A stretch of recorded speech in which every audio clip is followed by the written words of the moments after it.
You're listening to Tehachapod with Key Budge, Corey Costello, and Greg Garrett. Tehachapod time again. Key Budge. Today, Jeanette Pauer from the Tehachapi Chamber of Commerce is with me. Jeanette, welcome back.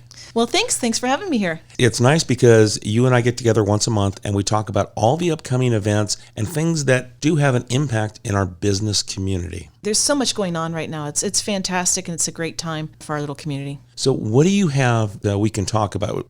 Why don't we start with July 4th? Oh my gosh. July 4th is a busy, busy weekend. It's exciting. So there's Bad Bulls of Summer. You know, the rodeo is up and running. You can get tickets at the Chamber of Commerce. They're normally $20 at the door for a rodeo ticket, but you can get them at a discount at the Chamber of Commerce. And it's a fantastic event. I get calls almost every day about what's going on at the rodeo. And of course, there's also a website you can take a look at too. And then you can check out the entire schedule of what's going on July 4th here in Tehachapi, because the city of Tehachapi sponsors a series of events, and it kicks off early in the morning over at Central Park. We've got a pancake breakfast. We have a 5K run from TVRPD. There is a maker's market that will be going on in Central Park. And then, of course, we'll have the national anthem, a presentation of colors, and then something you and I talked about. The Pledge of Allegiance. When I came in today, we were talking about that wonderful post I saw this morning, how the youngsters get to get everyone to say the Pledge of Allegiance. They kick it off. And, that is just so wonderful in so many ways. And it's really reflective of our small town. It really brought a tear to my eye. Seriously, it was just so precious and so meaningful. It says what Tehachapi is. Yeah, I agree. In the past, there used to be a kids parade that's gone away, but this was something we thought, let's incorporate the kids with Independence Day and give credit to Corey Costello, who came up with the concept. And I think the parents are going to embrace it. The kids are going to enjoy it, and they get to really kind of help launch the 4th of July in Tehachapi. And they get excited to do it. But it's not just what Tehachapi is what Tehachapi is going to be too, because that's going to be our future leaders, and we want them to love and respect the flag like we do in this country. So it's a really meaningful and moving event. I'm excited for it. And we're also going to have a lineup of music and food at Central Park leading into Bad Bulls, which the gates open, I believe, at 4 o'clock. And the event for Bad Bulls should end about 9. And then fireworks spectacular. The fireworks. My in-laws live in Lone Pine, and they drive up every year for the fireworks. I don't blame them. It's a good show. Yeah. We'll have people from all over, and we have maps on our social media. So we've got viewing maps. So a good place to try and find a parking place, if you can't see it from your home, that you can go and enjoy the view, because it comes from the airport. It's the lowest point in town, so everywhere is really kind of a great view. But we put some ideal spots to check out for that. Outstanding. I didn't know you did that. That's wonderful. So what else do we have coming up following the 4th of July? We've got lots of activities coming up this summer. Let's piggyback on the 4th of July, or at least the rodeo for a second. July 30th and 31st, we also have the junior rodeo. And I love watching the peewees and the buckaroos. They're so cute. So I think the peewees are 6 years old and younger, and they are just fantastic. It brings back memories of when I did it when I was a kid, and my kids doing it. And it makes you laugh so hard, your gut hurts, but it's fantastic. You can also go to TehachapiProRodeo.com for more information on that. And then we've got Jungle Cruise, tons of stuff for the families, really. So Parks and Rec is going to have the Jungle Cruise movie at Meadowbrook Park. They start at 8 because that's when the sun starts to come down. Right. And then on the 21st, they've got Matilda in Meadowbrook Park as well. I bought an inflatable couch. I'm trying to negotiate my neighbor's kids to come with me. I think I might be a little embarrassing, so we'll go back to beanbags. But those are fun. That's a lot of fun, going to the park and hanging out and watching the movies. Our vineyards are going to be open and busy every weekend, thank goodness. But excellent wine, delicious food, fantastic music, and they've got lots of shade and trees, and they're just a great day to hang out with friends and family at the vineyards. July 19th, that's an event that we're doing at the Chamber of Commerce from 12 to 1. We have a luncheon at Big Papa's, and we have Assemblyman Vince Fong coming, and he's going to talk about what's going on in our state. And there is so much going on. I think it's going to be a phenomenal presentation and very informative. And he will take questions and answers, which is good too. And Assemblyman Fong is a straight shooter. He tells you exactly how he feels, what he sees, and what goes on behind the scenes. Right. And if he doesn't know the question, he'll get back to you and give you the answer too. So, very true. Which I respect tremendously too. If he doesn't know, he'll find out. And we're hoping to start legislative days. So it used to be that we would we would have Assemblyman Fong and other political representatives come to the chamber and would have designated time periods where they could meet with people who had questions, and we could schedule those out. And during COVID, we suspended that because of all the restrictions, and now we're getting back into it. So we're hoping to start with Assemblyman Fong on scheduling legislative days. That is very similar to what we do with Coffee with the Mayor, which is the third Thursday each month over at Commons Cafe. Begins at 7:30, goes to about 9:30. Different city council members will come in. City staff will be there to answer questions about what's going on in and around the city, and we're happy to meet with folks. But very similar concept, and it makes it for a more intimate setting. And some people, we find, get a little nervous to speak in front of a dais in an official setting. This allows for a much more comfortable, casual conversation over a cup of coffee. Well, it's really unique. I've had the opportunity to live all over the United States. My husband was in the Air Force. We bounced everywhere, and nowhere did we have the accessibility to our legislators and our local representatives. So it's a fantastic opportunity. And so, and if you're there, get the prosciutto scone. It's out of this world. Oh my gosh, it's dangerous. So then July 22nd is Art 2022, which is a fantastic event. I am so excited. I'm getting out my special boots for that. So several artists competed to participate, and they're nationally awarded artists.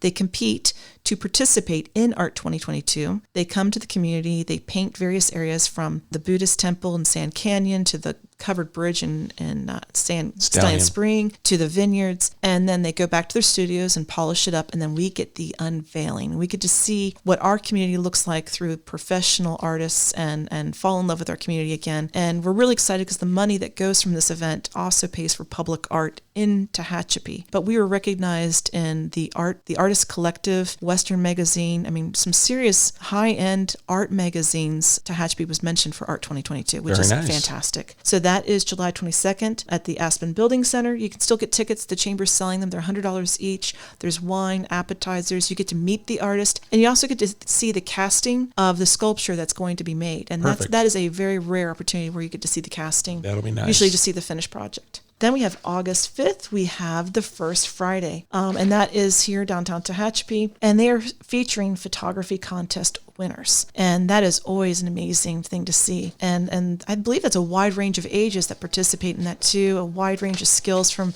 beginners to professionals, and it's always a great exhibit there, TVA. And also on the first Friday every month, right here in downtown, the American Legion hosts bingo on those Friday nights. So you can stop by and play bingo if you'd like to do that as well. Yeah, do both. You're out of control. It's fantastic. And then we have August 8th. We also have Alta One is opening. They're so excited. I talked to Jessica about the opening, and they're getting their signs, and they're really very, very happy about it. We had Stephanie Sievers, the CEO from Alta One, in on Tehachapod last week, and she's just a ball of energy, and she was great to talk to, and she promised there will be candy at the grand opening. I just want you to know that. I'm going to share it again. She promised candy. Did she mention chocolate specifically? No, candy. We just talk candy in general, as long as it's going to have a little sugar in it. Oh, well, I was told there's going to be lots of swag and food, and they actually had an employee who stayed an extra month to plan the grand opening. Very nice. They're moving to Texas, and she wanted to make sure she was there for that and coordinate it. There's a lot of love in that room.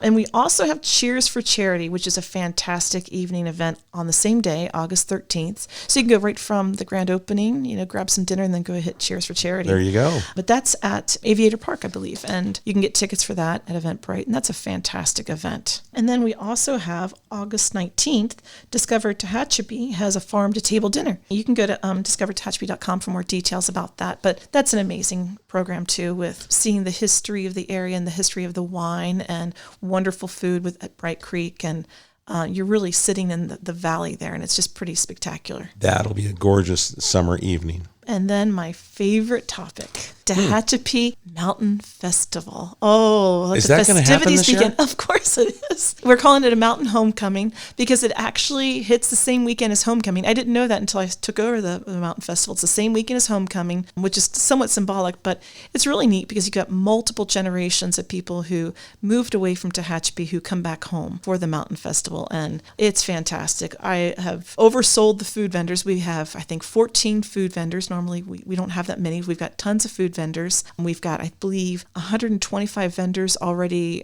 signed up, to include like Alejandra Whittier, who makes beautiful jewelry. We've got homemade skin products, a lot of Tehachapi artisans and cottage industries from here in our community. We have great bands from New Vinyl to Blue Mountain Tribe and Fistful of Nickels. Have you heard them? I have. I love them. So Fistful of Nickels. And we're doing things a little differently. Sunday morning, we're making it really family oriented. So we always provide a church service or a service in the morning. And then Calliope Music, the kids over here are going to come and perform. So we're going to have musical instruments. They're going to sing. They've got little bands. So about 45 minutes. And they're phenomenal. Let me tell you, they are really fun to watch and then great to listen to. But to see their faces is pretty spectacular. They've got a little fiddle player over there that will just blow your socks away. So, and then after that, we've got the aerial garden. So there's a lady here who trains silk ropes and acrobatics, and her students will be performing. So for about half an hour, we'll have children performing there, and then a few other things, but then we go back into the vans so you can hang out under the trees and have maybe a beer and a great sausage from the Sausage King and really enjoy the day and enjoy the community. And of course, the parade and our car show as well. So the weekend is going to be over 3 days? It starts on the 19th with the rodeo, and then the 20th and 21st will be the mountain festival as far as the parade, and then the 21st is Thunder on the Mountain, but the artisans and the food vendors, the 20th and 21st over at the park, and then there's also the Makers Market over at the Railroad Park. So 3 days, 3 activities that differ each day, something new to see each one single day of that weekend. That's right. This entire downtown area will be, filled with events, from arts and crafts to classic cars to great food, live music, a rodeo. I mean, it's going to be fantastic. Well, homecoming, that means there's probably going to be a football game too. I didn't even think about that. I'm going to look into that. Obviously, there's a football game, so... We'll have to talk to Corey about that, the president of the Booster Club over there for the Warriors, but I bet you there's a tie-in there. I bet so. What time do you think the football game starts? In the evening? I would bet so, but it's homecoming. They're probably going to have a dance afterwards, so it might be an earlier start. We'll have to ask Corey. Yeah, Corey should be able to provide you that info. Also want to remind everyone that every Thursday through August 25th, from 4 to 7 p.m. in downtown is the farmer's market. And we've got food, there was lotions and soaps and things that we've got fresh fish. And people have been raving about the fish that you can get at the Tehachapi Farmers Market. The fish has been fantastic, and then, of course, the fresh produce. But there's also a yogurt place from Fresno. Unbelievable. I mean, they make their own yogurts, and they're savory, they're sweet, they're fantastic. You can do like tapas, really great. And of course, that the Happy Hippies there too with her products, and there's candles, and it's really nice. But a lot of it are residents right here in Tehachapi that sell their things. And if you want to pick up some merchandise that says Tehachapi on it, a lot of people say, I've been looking for a shirt that says Tehachapi or a hat. We have those in little wine goblets that are at our city booth, the City of Tehachapi booth. So there's all kinds of things that you can pick up, and go away with and go, that was pretty cool. I'm glad I went. Absolutely. Besides the fresh produce. Well, it's the best way to make dinner. On a Thursday night, you just head over. All right. And then we also want to remind people that coming up in September, it's a little far off, but I had preliminary meetings, the planning discussion around Patriots Day on 9/11. So working with the American Legion team, Flag Day it came and went, and we didn't get a chance to retire flags properly. The American Legion wants to do that, and they decided they wanted to do that on Patriots Day. And it's a very solemn day because we lost so many members of the firefighting team and law enforcement on that day. And they just thought it would be a nice tie-in and tribute that we could honor those that perished on 9/11 and also retire our flags in a dignified way. And we're going to be doing that at the rodeo grounds on September 11th. Details are still coming together. It's already been approved and moving forward. So it'll be an event I think that people would like to come out and see. Have you been to a flag retirement ceremony? I have. It's very moving. It really is. Yeah. Again, my husband being military, we used to see them quite often, and my sons being Boy Scouts, they would participate. Yeah, it's pretty spectacular. If you haven't been, I encourage that. So, Jeanette, is there anything that we didn't touch on that might still be out there? Well, it just occurred to me about adopt a flag. I know I have adopted a flag from the city from my dad in honor of my father who passed, because I know he was very stringent. He followed the rules he was a Vietnam soldier, so he followed the rules very specifically about the flag being illuminated and folded and all the rules. We knew them very well as kids. So I know I just purchased a flag in honor of my father, but I believe there's still adopt a flag. It's adopt a pole is what they call it for here at the city, correct? Yes, and the flags stay up through Veterans Day. We keep them up. And then after Veterans Day, then we'll start to transition into the holiday decorations. but those poles where all of the decorations and the flags hang from, they are available for adoption, and we put a special decal sticker, with your loved one or your business, whichever way you want to go. And if you'd like more information, you can contact us here at City Hall at 822-2200 extension 103, and you can talk to Grace. She coordinates that program. But it is a very cool program. And if you're just walking downtown, take a look at the poles. You'll see a sticker on it and read it, and it'll have something special to commemorate, whether it's a business or a loved one. Yeah, and I can't think of anything else going on in the city, but, if you ever want to know what's going on and you can't get any information, you can always go to the Visitor Center. They have tons and tons of information. They're very knowledgeable. They've got this book that has unbelievable amount of information. And I believe they're also looking for volunteers if you're interested as well. Yeah, Cheryl Graham-Wilson is always looking for docents and people that want to come out and brag on their community to those that are visiting. And Cheryl even gave us her cell phone number available if anyone's interested. 661-809-9114. Now, if people want to follow what's going on with the Chamber of Commerce, how do they do that? Well, you can always email the chamber at chamber@tehachapi.com. And we are still in the process of getting a brand new website, so our calendar is down right now. But Facebook, you can always, Tehachapi Chamber of Commerce. And you can always give me a call, too, at 661-238-8177, especially if questions or concerns. That is the fastest way to get a hold of me as well. Really, Facebook right now is the best way. And folks, if you would like for Jeanette and I to talk about one of your events, send it to media@TehachapiCityHall.com. We'll take it in, and Jeanette and I get together once a month just to talk about what's coming up. And so I appreciate you taking the time, fitting into your busy schedule, especially with Mountain Festival right around the horizon. I know, sneaking a little bit of your time is very difficult right now, but I know this was important to share. Well, thank you so much. Well, yeah. Well, thank you for giving me the opportunity to talk about Mountain Festival. It's going to be a great time. I'm really excited about it, and I can't wait. All right, folks, if you got any questions, send them to media@TehachapiCityHall.com. We appreciate your time, and we'll catch you again soon here on Tehachapod. Tehachapod is a conversation about Tehachapi designed for the people who live here or who would like to know more about this mountaintop community. If you have a question you would like answered, email media@TehachapiCityHall.com. We will try to answer it on a future episode of Tehachapod.